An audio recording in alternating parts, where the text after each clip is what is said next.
Olá, meus queridos, tudo bem com vocês? Sejam bem-vindos a mais uma aula aqui do professor Tiago Félix. Espero que vocês estejam gostando das aulas que nós estamos disponibilizando para vocês. Estamos fazendo o possível para que as aulas se tornem atraentes e para que fiquem cada vez mais legais.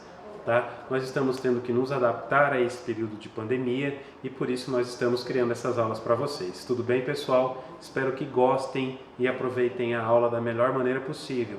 Eu venho tentando mesclar um pouco de teoria e um pouco de prática e assim eu vou tentando fazer para mostrar para vocês a realidade de como que funciona um laboratório de análises clínicas, tá? Eu vou procurar usar as ferramentas que tenho, os softwares, os programas, a parte técnica, a teoria, e vou me aprimorando cada vez mais para estar colocando tudo isso para vocês. Tudo bom, meus queridos e minhas queridas?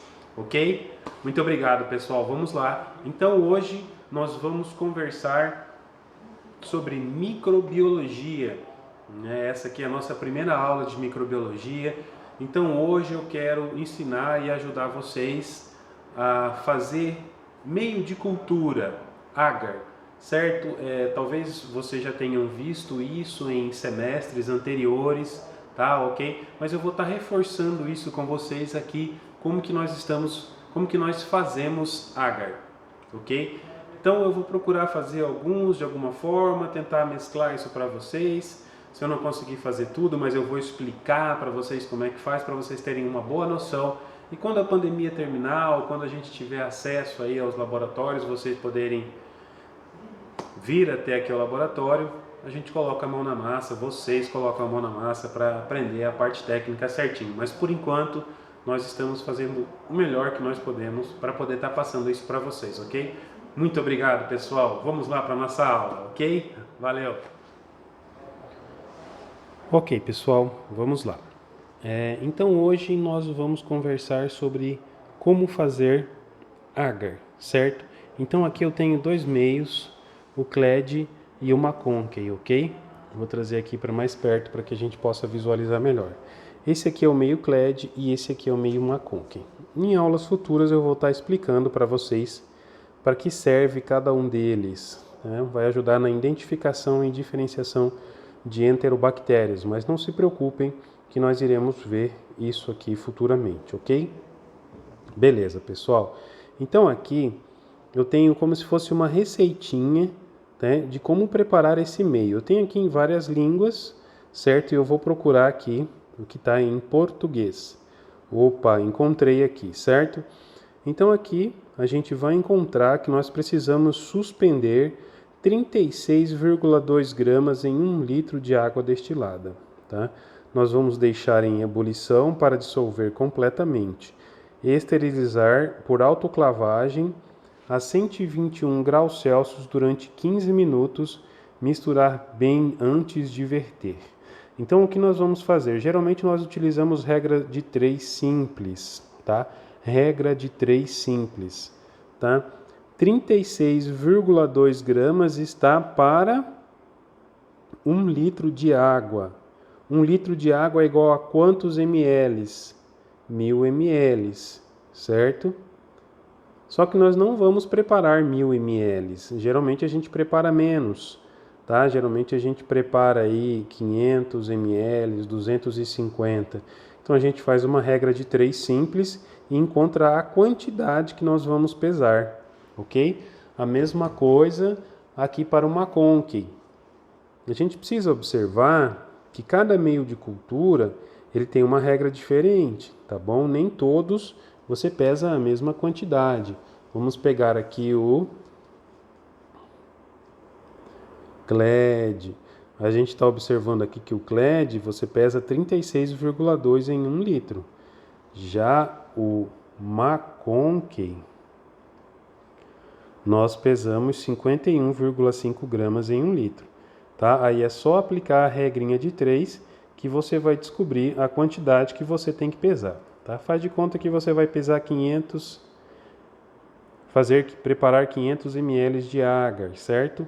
Opa, então vai ser praticamente a metade de 51,5. Mas e se fosse 250, 300 ml? Ok? Só fazer uma regra de 3 simples. tranquilo, tranquilo, tranquilo.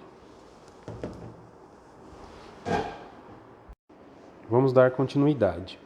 Fizemos os cálculos, né, e chegamos à conclusão, em um caso hipotético, de que a gente precisa de 5 gramas de CLED, por exemplo, para fazer o nosso agar. É apenas um exemplo, tudo bem? Então, geralmente eu gosto de deixar o papel dobrado assim, para facilitar, ok? E taro a balança. Tenho que lembrar sempre de tarar a balança, ok? Então eu venho aqui e deixo a balança tarada. Agora aqui eu venho e procuro colocar 5 gramas do CLED aqui. Tá?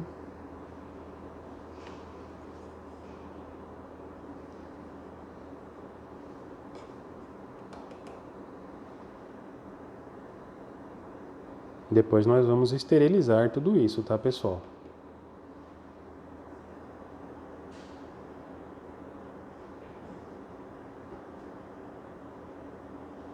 Opa, passou um pouquinho.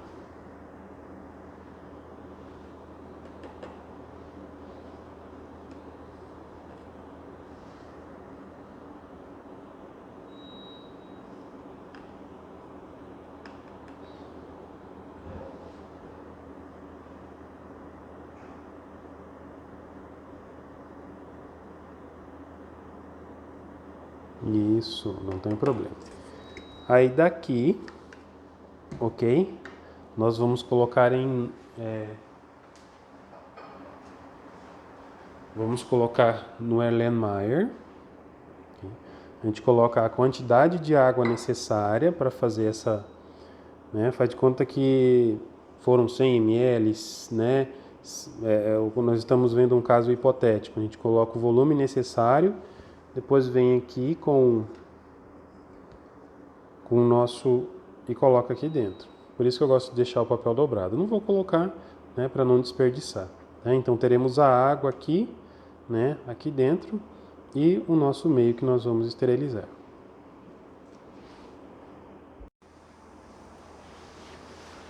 Continuando com o nosso exemplo, ok? Nós pesamos, colocamos a quantidade de líquido necessária, lembrando que o nosso caso é hipotético, tá? Apenas a nível didático, de demonstração, ok? Percebam que em cima aqui, tá? Eu coloquei, ainda está frio, dá para eu pegar, tudo bem? Eu coloquei uma estopa, tá? Aqui, tá? E eu vou deixar ele entrar em ebulição apenas para que a água destilada e o meio que eu coloquei aqui em pó fiquem de forma mais homogênea, tá? Eu espero alguns instantes até que ele fique em ebulição, tá? Para depois eu levar para o processo de esterilização, ok? Essa é a nossa autoclave, ok, pessoal? Nossa autoclave. Como o nosso meio que nós estava um pouco quente, então é sempre bom a gente usar uma luva. Aqui ele já está mais homogêneo, certo? Então eu vou usar uma luva aqui para poder estar, né, me protegendo do calor. Eu vou mostrar para vocês agora como que eu vou abrir a minha autoclave. Eu venho aqui,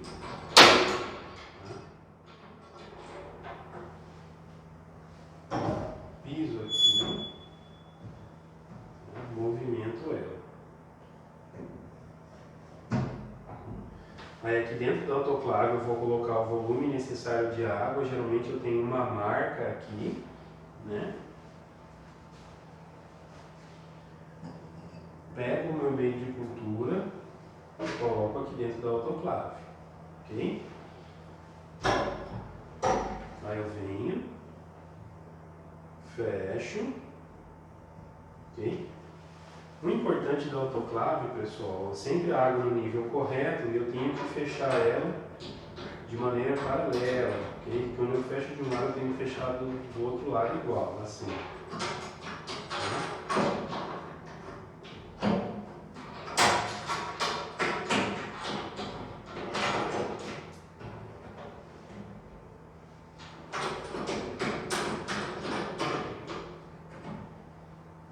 Ok? Aí eu venho, ligo a minha autoclave, ela não está ligada agora, está desligada a chave dela. mas eu ligo ela, tá? Aí o ponteiro começa a subir, subir, subir até chegar aqui nos 120 graus Celsius. Na hora que chega nos 120 graus Celsius, eu coloco aqui no mínimo, tá? E deixo por 15 minutos ela aqui, tá? E esse é o momento da esterilização, onde vai esterilizar. Tá? Depois de 15 minutos, aí eu abro aqui a pressão, tiro, abro a válvula, a pressão vai sair lá de dentro. Uma coisa muito importante, quando você ligou ela, tá? Tem que esperar sair um pouco da pressão, aí você fecha a válvula. Fechou a válvula, aí vai dar pressão e começa a subir esse ponteiro até chegar aqui. Na hora que o ponteiro subiu até aqui, coloca no mínimo, espera 15 minutos, depois dos 15 minutos, abre a válvula para soltar a pressão. Depois que você percebeu que ele soltou toda a pressão que tem aqui dentro, aí sim aí você pode abrir. Esse processo demora mais ou menos uns 40, 50 minutos. Tá? Aí você abre também do mesmo jeito que você fechou. Okay. Abre. Vai estar muito quente, você vai sentir um vapor que vai sair daqui, certo? Aí você leva para plaquear, ok? Já vai estar esterilizado. Eu gostaria de conversar um pouquinho com vocês sobre a importância da microbiologia, né? Quando a gente começa a microbiologia prática, muitos alunos chegam aqui preocupados porque viram um livro enorme de microbiologia no primeiro, no segundo ou no terceiro semestre. Calma, pessoal, não é bem assim, tudo bem? A microbiologia é um campo bastante especializado, geralmente as pessoas que gostam de microbiologia se especializam bastante nessa área, né? Mas aqui nós vamos estudar apenas as bactérias de interesse clínico, certo? Apenas as bactérias de interesse clínico. E eu costumo dizer que microbiologia é um processo investigativo, né? É muito gostoso, muito legal de se investigar microbiologia. Tanto é que quem gosta acaba se apaixonando pela área, né? Então, não se preocupem que vocês não precisam decorar o nome de todas as bactérias. Fiquem tranquilos, tá? Fiquem bastante tranquilos nesse sentido. Uma coisa que eu sempre gosto de dar muita ênfase quando a gente começa a trabalhar com microbiologia é o seguinte: coleta, pré-analítico em microbiologia, tá? É uma das fases mais importantes em microbiologia. Por quê? Certo? Porque quando você tem um processo infeccioso em qualquer parte do seu organismo, tá? Você precisa saber qual que é o material representativo daquele processo infeccioso. Imaginemos o caso mais comum, que é uma infecção urinária. Ok, a pessoa está com uma infecção urinária. Pode ser masculina ou feminina. Tudo bem, mas o que isso tem a ver com o processo pré-analítico, professor? Tem muito a ver, tá? Porque você precisa de uma boa coleta para se evitar uma contaminação. Né, uma boa coleta para evitar a contaminação. Isso é muito importante em microbiologia, certo? No caso de uma coleta masculina, o homem precisa ter uma boa instrução de como limpar bem a região no final da uretra, da glande, né, fazer uma boa asepsia e coletar um material representativo, geralmente o jato médio, né? Ele despreza o primeiro jato e coleta o segundo. Mesma coisa as mulheres, elas precisam fazer uma boa asepsia da região genital para se fazer uma boa coleta, principalmente por conta da anatomia feminina, certo? Por quê?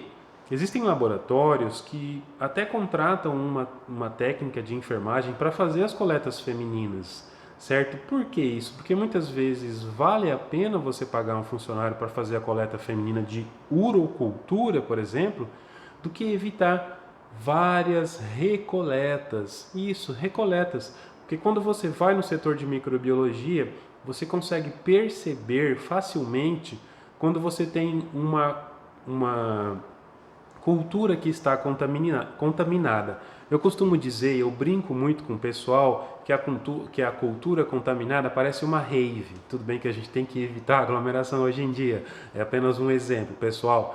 tá? Porque você vê várias colônias diferentes, tá? Opa, mas será que são várias bactérias causando aquele processo infeccioso? Não, geralmente não, tá? Geralmente é uma daquelas bactérias. E agora você não sabe qual que é a bactéria representativa, né? Então por isso que é muito importante o processo pré-analítico, uma boa coleta daquela região. Se for um furúnculo, limpar bem o furúnculo, tirar todo aquele material excedente, né? Tentar pegar um material representativo. E se já tiver uma casquinha e por baixo você percebe que tem aquilo que o pessoal comumente chama de pus, né? Então você tem que tirar aquela casquinha, limpar, né? As pessoas se confundem, mas professor, eu preciso limpar primeiro, passar álcool a 70? Sim, né? Você precisa limpar para depois você pegar um material representativo, ok? No caso de uma secreção de ferida, já vi isso acontecendo demais, uma cirurgia, uma pós-cirurgia cardíaca, né? Cresceu uma bactéria, o médico infectologista, mas olha, isso não pode ser, não pode acontecer, essa bactéria não tem muito a ver com a clínica, ela geralmente não acontece, né? O médico foi lá, fez uma nova coleta, ele mesmo, de uma maneira mais profunda, fez uma boa asepsia e o resultado deu negativo, né? Muitas vezes hemocultura, uma cultura do sangue da pessoa, certo? Nos casos de sepse, né? Possível sepse, a gente precisa fazer uma hemocultura, tá? E para colher uma hemocultura, você precisa colher um sangue da pessoa, certo? Como o próprio nome já diz, hemocultura. Então, para se colher o sangue, você precisa fazer uma boa asepsia da região onde você vai coletar. Por quê? Porque na nossa pele nós temos flora bacteriana. Se você não fizer uma boa coleta, já vi muitos casos de crescimento de bactérias de Coccus gram positivos que não eram, tá, uma sepse, mas sim uma pequena contaminação, né? Então a gente tem que ter muito cuidado com o pré-analítico em microbiologia, tá? Microbiologia, como eu disse para vocês, é o que eu costumo chamar de processo investigativo. Eu pessoalmente me utilizo desse nome, tá? Eu vou estar passando para vocês, né, as minhas aulas. Eu disponibilizo um fluxograma que eu mesmo, na verdade, eu não criei o software, ele já existe. Não estou querendo fazer jabá aqui para ninguém, tudo bem? É um software que eu disponibilizo, ele é de graça, ele é free, existe a forma paga, mas o free dá para utilizar bem legal. É um mapa mental chamado Xmind, Xmind em português, Xmind, certo? Eu passo o arquivo. Você pode estar baixando isso no celular, ele tem para Android, para iOS e tem também para notebook, tá? Porque eu já tenho todo esse fluxograma que eu chamo de processo investigativo, tudo pronto, né? Apenas para dar uma pequena introdução aqui para vocês, né, de como que funciona tudo isso, né, esse pequeno processo investigativo, né? Nós temos aí um processo infeccioso, a gente faz uma coleta. Depois de 24 horas, dependendo da cultura que você semeou isso, tá? Pode ser Clédio, McConkey, sangue, agar chocolate, agar SS, agar Recton, agar Miller-Hinton para fazer antibiograma. No caso, né, antibiograma com Miller-Hinton já é mais para o final, para fazer o antibiograma, tá? E nós iremos aprender também aqui, apenas fazendo um gancho, que dependendo da região, nós semeamos em um tipo de cultura, né? Urina, geralmente Clédio McConkey, cultura de fezes, geralmente Recton e SS, né? Então, para cada tipo de material tem um meio de cultura especializado, ok? Voltando aí, fechando o parênteses sobre o que nós estávamos falando, certo? Voltando ao nosso fluxograma, como eu havia comentando para vocês, fechando o parênteses e voltando até o fluxograma. O nosso processo investigativo. Você coletou um material, cresceu depois de 24 horas em uma dessas placas que eu citei para vocês. Opa, agora a gente vai fazer uma bacterioscopia, fazer um gram, tá? Vamos ver se esse é gram positivo ou gram negativo, se é coco, se é bacilo, tá? E a partir dessa definição de se é coco, se é bacilo, se é gram positivo, se é gram positivo, se é gram negativo, já começa a destrinchar o nosso processo investigativo, certo? Se for cocos, tá? Quais são os testes que eu vou fazer? Tá? Se for um bacilo gram negativo, quais são os testes que eu vou fazer? Tá? Tudo isso a gente vai conversar em aula específica, mas todo esse destrinchar, todo esse processo investigativo demora alguns dias. Por isso que microbiologia não dá para fazer com urgência, né? Existem pessoas que falam, mas eu acabei de coletar uma urina aqui no pronto-socorro, o médico falou que o exame ia sair rápido. Tudo bem, pessoal, o exame de urina sai rápido, mas a cultura de urina é demorada, tá? 24 para crescer, mais 24 para identificar, né? Existe hoje em dia um processo mais rápido, que são os equipamentos de identificação, né, de crescimento, de identificação das espécies, não de crescimento, né? Então você cresceu, né, você coloca ali, você vê se é um gram positivo ou um gram negativo, ele possui painéis de identificação e já libera um antibiograma para vocês. Eu vou procurar ver se eu consigo gravar uma aula falando sobre equipamentos que identificam bactérias e fazem antibiograma, tá? Eu vou procurar fazer tudo isso da melhor maneira possível para vocês. Espero que gostem, pessoal. Muito obrigado. Olá, pessoal. Agora nós vamos começar com um processo que nós chamamos de plaquear. Colocar o agar, tá, nas placas, tá? Vamos dar início ao nosso processo. Obrigado.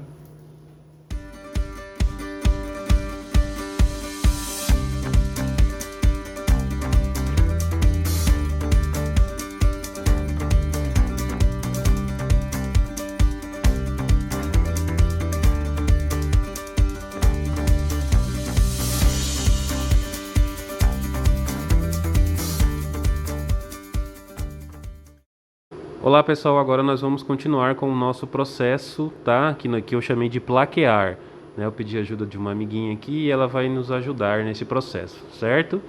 Então vamos lá prestar atenção em como que a gente vai estar fazendo isso. Muito obrigado.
Dando continuidade agora, pessoal, vamos com o GLAD, ok?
Agora, pessoal, a gente deixa na luz ultravioleta por 10 a 15 minutos, tá?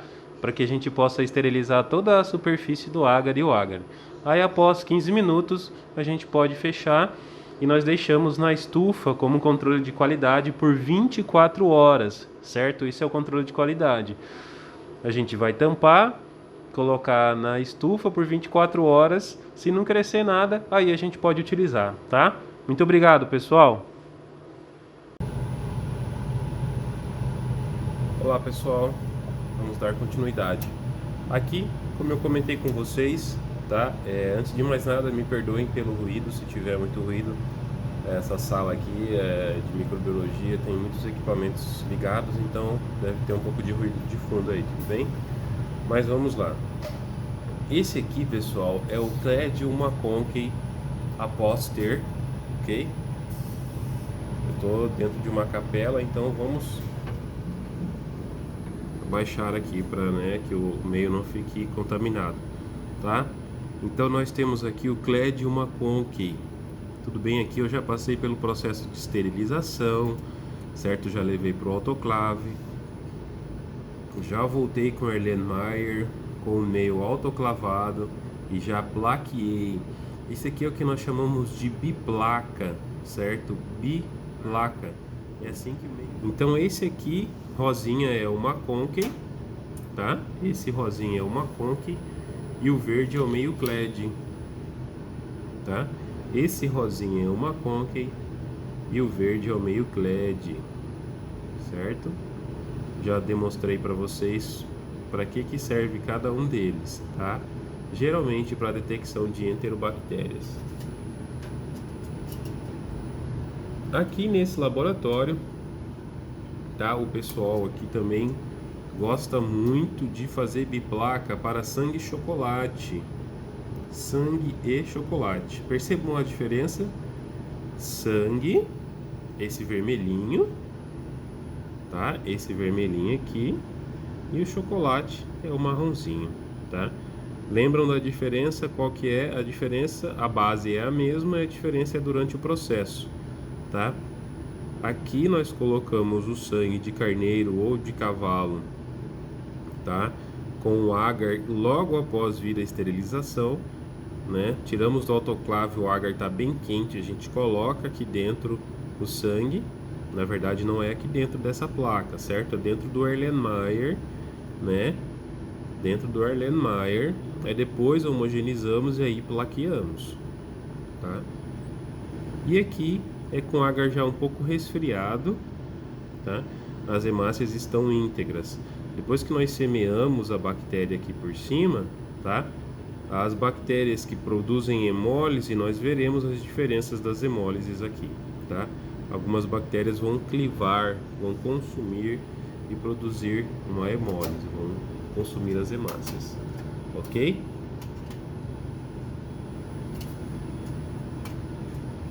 E aqui eu tenho um exemplo também de biplaca, pessoal que gosta muito de otimizar o tempo, otimizar as placas, de HSS e HE. Na verdade o HE é de Hectoin, tá? São para identificação de também, né, de bactérias intestinais, mas que provocam uma infecção de certa forma mais grave, como Salmonella e Shigella, por exemplo, certo? Então todos eles têm essa característica e essa coloração aqui. Tudo bem, pessoal? Essa aqui é apenas mais uma demonstração para que vocês vejam como é que são as características das placas, beleza?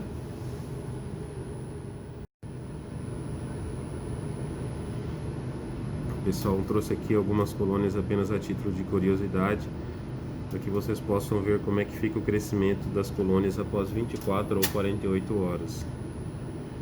Deem uma olhadinha no crescimento das colônias. Estou fazendo tudo dentro da capela de fluxo laminar, tá? A gente tem que ter muita proteção. Aqui nesse caso já tem que fazer tudo aqui dentro, certo?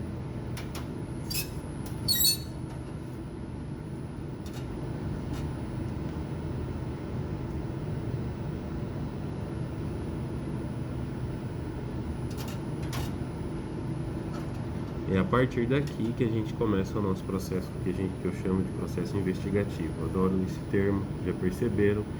Tá, eu pego um pouco dessa colônia e vou fazer uma coloração de grana. Pego aqui e vou fazer uma coloração de grana. Tá? Opa, desculpa. Tá? Isso aqui é um Clad McConkey após 24 ou 48 horas. Tá?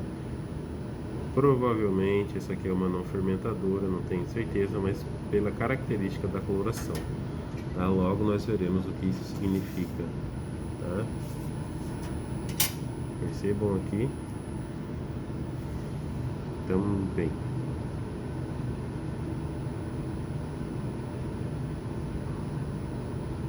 Trouxe algumas imagens aqui para você, tá? Apenas a título de curiosidade. Pessoal, aqui já se passaram 24 ou 48 horas e houve crescimento colonial. Ok? Muito obrigado, pessoal.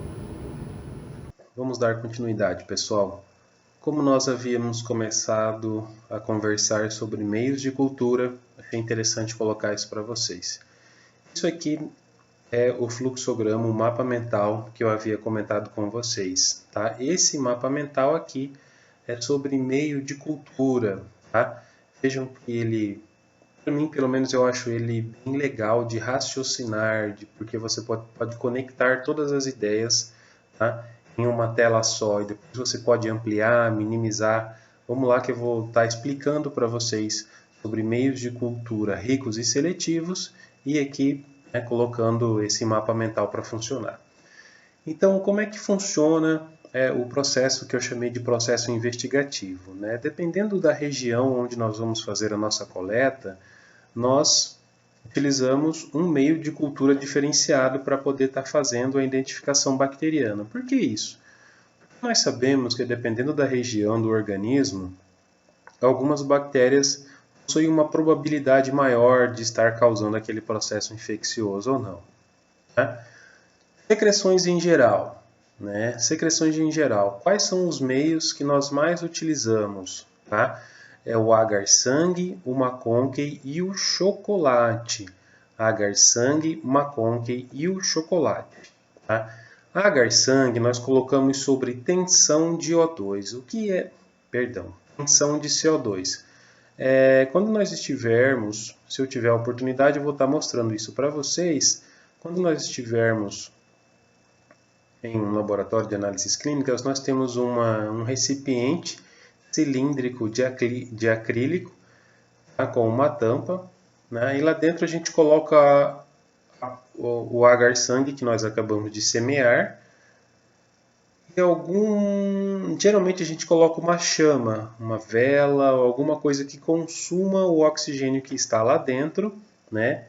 A gente tampa, veda e com o tempo você percebe que a chama apaga, porque acaba o oxigênio lá dentro, certo? A chama vai consumir todo o oxigênio.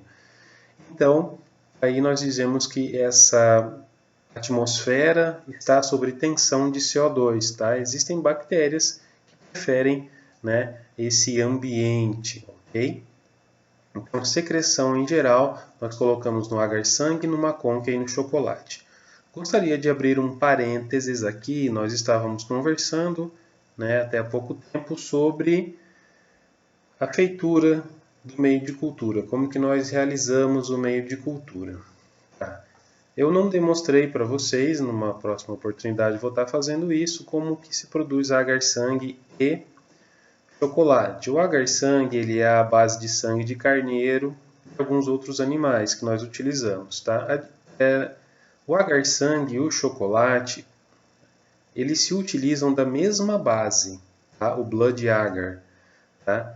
Eles se utilizam da mesma base para fazer tanto o chocolate quanto o sangue. Mas que base é essa, professor? Aquele pó que eu mostrei para vocês. Tá?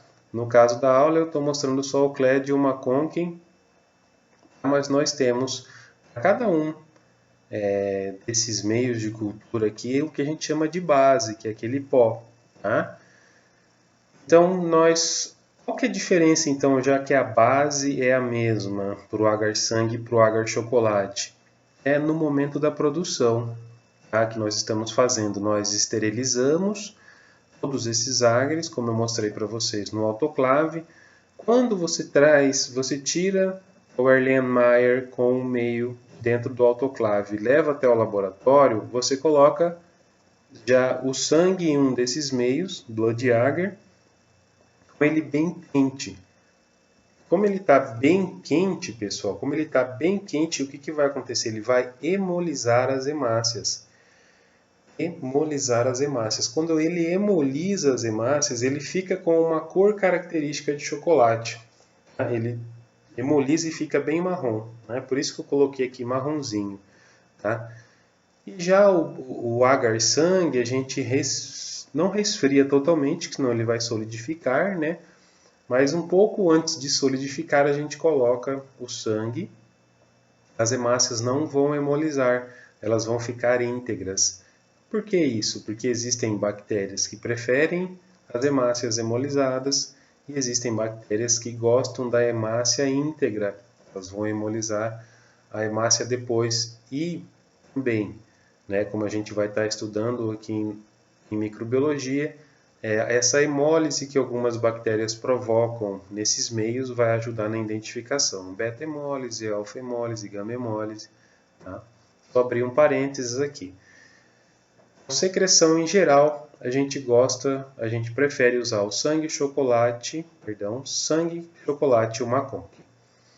Líquidos nobres ou cavitários e biópsias. O que são líquidos nobres, pessoal? Líquidos nobres são líquor, líquido sinovial, líquido pleural, líquido picárdico, todos esses são líquidos nobres. Tá?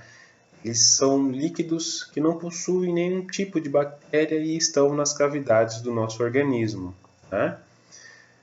Se porventura chegar de acontecer alguma infiltração e tiver bactéria nesses líquidos, é a microbiologia que vai investigar. Tá? Geralmente quem faz esse tipo de coleta são somente os médicos, principalmente biópsia e líquidos nobres são os médicos que fazem essa coleta. Nós também colocamos no chocolate, Maconk e sangue. Tá? Nesses 3 meios, geralmente nós semeamos isso. Urina. Tá? Cultura de urina. Cultura de urina geralmente a gente coloca no CLED e no Maconk. Como eu já mostrei para vocês, né? O CLED e o Maconk. Aqui, fezes. Opa, fezes. Se eu pegar uma amostra de fezes, colocar em um meio de cultura Miller-Hinton, por exemplo, que é um meio não seletivo, vai acontecer aquilo que eu disse para vocês. Eu disse para vocês quando acontece uma contaminação. Né? Quando acontece a contaminação, parece uma rave no meio de cultura, com colônias coloridas de vários formatos, né? De várias formas de crescimento. Então, quando a gente vai fazer uma cultura de fezes, eu preciso de um meio seletivo, que são somente algumas bactérias que podem causar um processo infeccioso grave e considerável a nível intestinal. Tá? Então, geralmente eu uso meios seletivos, porque existem bactérias que não são de importância clínica, que estão na luz do nosso intestino. Então, nós nos utilizamos de meios seletivos, como o SS, por exemplo, né, que é o meio Salmonella Shigella. Eu vou estar explicando aqui para vocês como é que funciona esse meio, ok? Então, vamos agora para observações sobre os meios de cultura. Agora a gente vai dar aqui, né, uma mexida no nosso fluxograma para ver como é que funciona esse programa. Opa, agora a gente vai falar sobre o Maconk. Legal? O Maconk, ele tem cristal de violeta nesse meio. E esse cristal de violeta inibe o crescimento de micro-organismos gram-positivos, especialmente enterococos e estafilococos. Gravem bem isso. O cristal de violeta inibe o crescimento de micro-organismos gram-positivos. Então, gram-positivos não crescem numa Maconk. Opa! Então, peraí, o que cresce numa Maconk? Somente os gram-negativos. Ok até aqui? Beleza? Então, ele é destinado para o crescimento de bactérias gram-negativas indica a fermentação da lactose. A fermentação da lactose ajuda bastante, viu, gente, a diferenciar as bactérias, as colônias bacterianas. Tá? Colônias de bactérias que fermentam a lactose tornam o meio rosa-choque, e as bactérias que não são fermentadoras da lactose tornam o meio incolor ou pálido. Tá? Fiquem tranquilos que a gente vai ver isso na prática.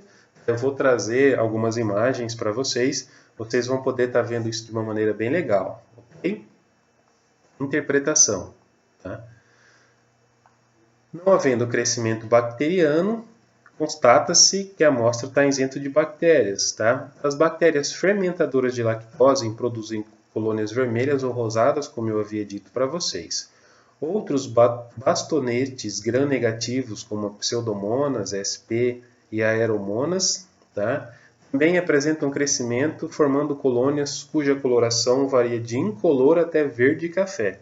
Tá?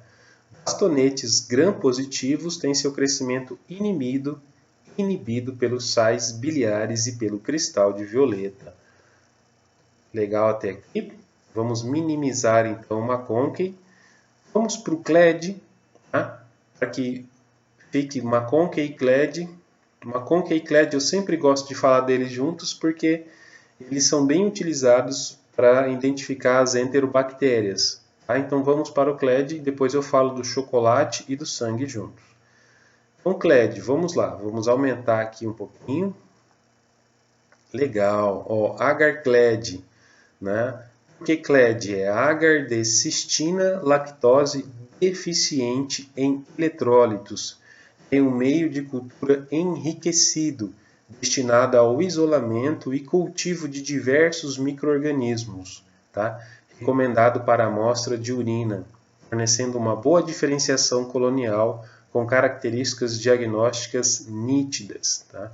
Permite, portanto, né, a cultura e contagem de bactérias gram-positivas e gram-negativas, impedindo a formação de um véu, conhecido também como véu de Proteus. Tá? O princípio de ação. A lactose facilita a detecção de coliformes contaminantes, fermentadores da mesma e que são facilmente reconhecidos pela mudança de coloração do meio, verde para amarelo. Tá? Vou trazer isso para vocês, vou mostrar isso para vocês. E concomitantemente a isso, por se tratar de um meio eletrólito deficiente, impede a formação do véu de Proteus, um pouco redundante aí, tá? Mas para que fique bem fixado isso para vocês, pessoal. Tá? Então eu falei do McConkey e do CLED. Esses dois, geralmente, eles são muito utilizados no laboratório de microbiologia, a identificação de enterobactérias. Está muito utilizado em cultura de urina. Vamos minimizar aqui o CLED. E agora nós vamos para o agar-sangue, também bastante utilizado. O meio de agar-sangue, usando uma base rica, fornece condições de crescimento para a maioria dos micro-organismos. Tá? A conservação dos eritrócitos íntegros favorece a percepção da hemólise, úteis para a diferenciação de bactérias como os streptococcus. Okay? É muito legal ver a diferenciação da hemólise, tá? Faz parte do processo, tá? Eu chamei de processo investigativo, isso é muito interessante, tá? Agora vamos para o nosso chocolate. Opa! Vamos aumentar um pouquinho aqui a letra. Legal! Estamos falando do chocolate, agar-chocolate, utilizado para o cultivo de micro-organismos exigentes. Micro-organismos exigentes, tá?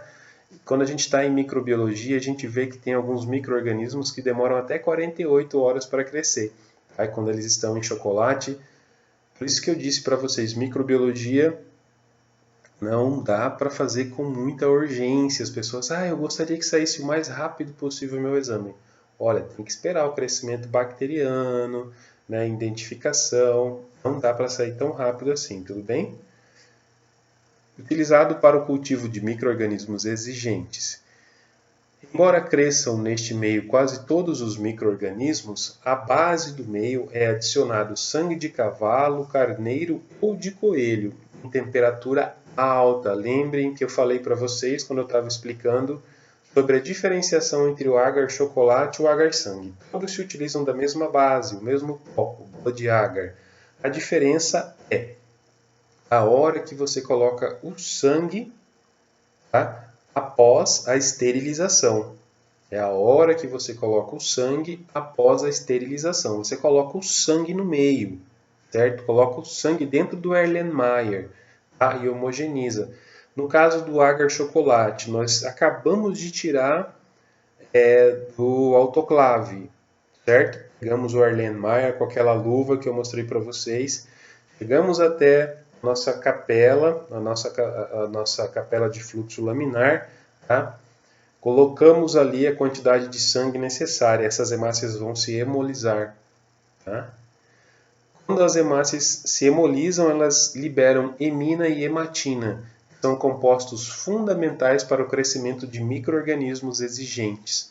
Tá? Crescimento de micro-organismos exigentes como hemófilos, Neisseria, Brahmella catarrhalis e Moraxella. Ok? Interpretação: cor original do meio, castanho escuro, chocolate. Colônias de tamanho pequeno e médio com pigmento amarelo, sugestivo de Neisseria. Brahmella catarrhalis ou Moraxella. Que nome bonito esse, hein? Colônias pequenas e delicadas com pigmento creme claro, sugestivo de hemófilos. Tudo bem? Agora vamos para o agar Salmonella e Shigella, chamado também de agar SS. Tá? Pessoal, existem muitos outros agares que nós encontramos no setor de microbiologia. Eu trouxe aqui para vocês apenas alguns, para que vocês possam ter uma noção do que acontece no setor de microbiologia. Mas conforme as aulas forem acontecendo, as ideias forem surgindo, eu vou trazendo de repente mais algum outro e comentando com vocês. Existem o agar cromogênico, por exemplo, que é um agar que dá uma coloração diferenciada para cada colônia de bactéria, ajuda muito na diferenciação, tá? O agar cromogênico. Tá? Aqui voltemos ao agar SS.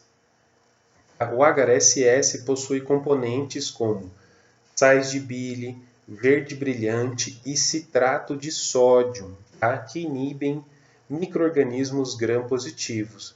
Permite selecionar e isolar espécies de Salmonella e Shigella em amostras de fezes, alimentos e água. Okay? A incorporação de lactose ao meio permite diferenciar se o micro-organismo é lactose positiva. Bactérias que fermentam a lactose produzem ácido que, na presença de um indicador vermelho neutro, resultando na formação de colônias de cor rosa. Geralmente, os fermentadores da lactose produzem a cor rosa. E bactérias que não fermentam a lactose formam colônias transparentes. Tá? O tiosulfato de sódio e o citrato férrico permitem a detecção de H2S, evidenciando por formação de colônias de cor negra no centro. Tá? Pessoal, microbiologia é um setor bem interessante, muito legal de se estudar, ainda tem muita coisa para a gente ver. Tá? Espero que vocês estejam gostando, entrem em contato comigo por e-mail, coloquem pergunta no Classroom. Um detalhe muito importante é que microbiologia, muitas vezes nós professores, quando estamos administrando, a gente precisa fazer vários feedbacks, tá? Porque a gente ministra a aula, a gente vai correndo com ela e muitas vezes a gente tem que voltar para um assunto, pegar algum tema para poder estar explicando para vocês. Então, uma coisa que eu peço, sejam bastante organizados, assistam às aulas, anotem, por favor, não apenas assistam às aulas, porque eu estou disponibilizando para vocês, tá? Mas anotem tudo que vocês estão vendo, anotem tintim por tintim, revejam a aula, anotem, anotem e anotem. E depois façam as suas perguntas, os seus questionamentos, mas eu gostaria muito que em microbiologia vocês fossem bastante organizados. Tudo bem? é necessário que em microbiologia a gente seja organizado. Tudo bem, pessoal? Façam isso, tá? Anotem essa aula, anotem tudo que vocês viram das aulas anteriores, façam isso no caderno de matéria. Não é porque a gente está numa época de pandemia, que a gente está disponibilizando o vídeo, que vocês vão deixar de anotar. Tudo bem? Anotem, ouçam as dicas que os professores estão dando, que eu estou dando, para que a gente possa, aí de repente, estar fazendo durante esse período algumas aulas bem legais e que a nossa interação fique bem legal, interessante, tá bom?